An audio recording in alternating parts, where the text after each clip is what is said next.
Herkese merhabalar. Ben Huri. Huri Metek Mutfak'ta kanalıma mutfağıma hoş geldiniz.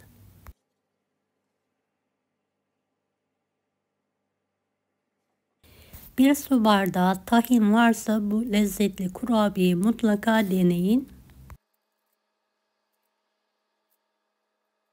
Ağızla eriyor. Gerçekten çok lezzetli.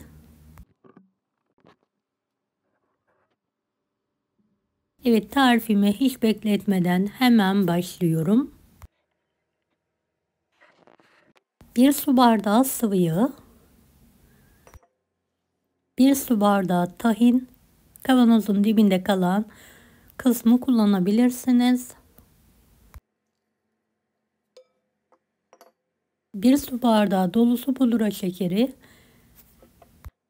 bir paket vanilya, bir paket kabartma tozu, 2 yemek kaşığı susam, bir su bardağı ceviz,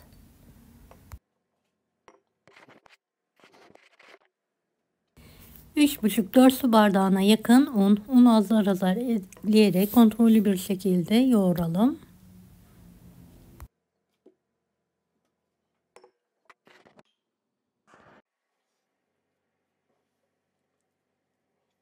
Beni hangi ülkeden veya şehirden izliyorsunuz merak ediyorum. Yoruma yazarsanız sevinirim.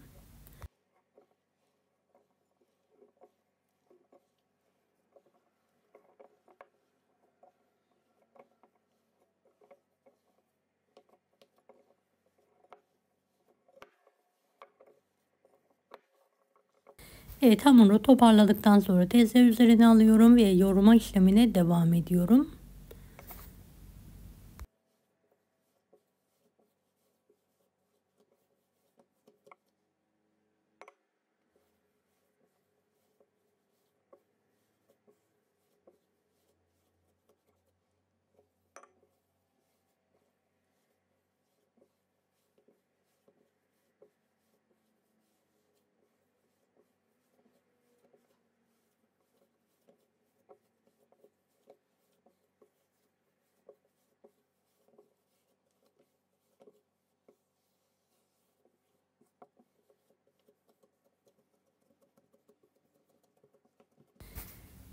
Evet, hamur toparlandı gördüğünüz gibi.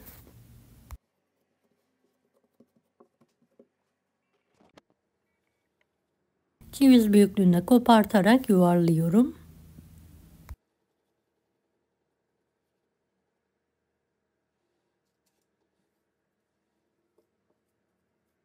Evet, yuvarlayarak tepsiye dizelim.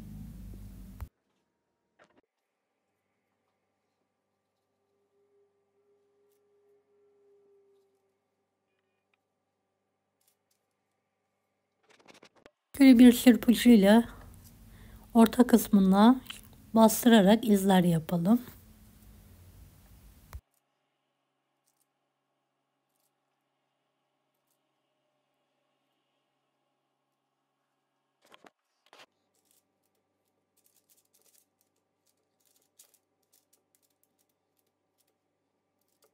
Evet, tüm kurabiyelere şekil vermeye devam ediyorum.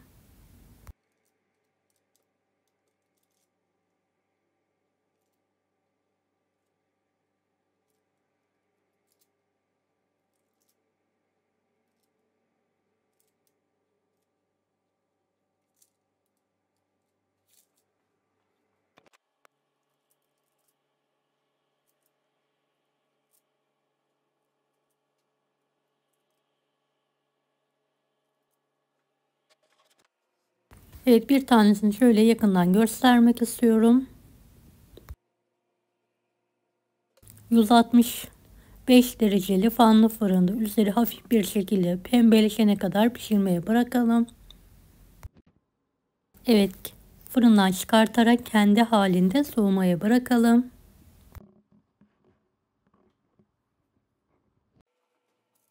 Soğuttuğumuz kurabiyeleri dikkatli bir şekilde servis tabağına alalım.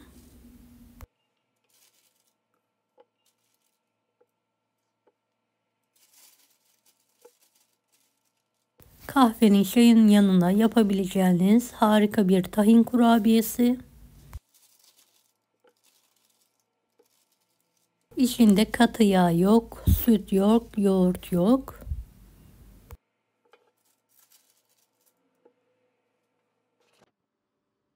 Çok lezzetli, mutlaka deneyin. Deneyecek olan herkese şimdiden kolaylıklar dilerim.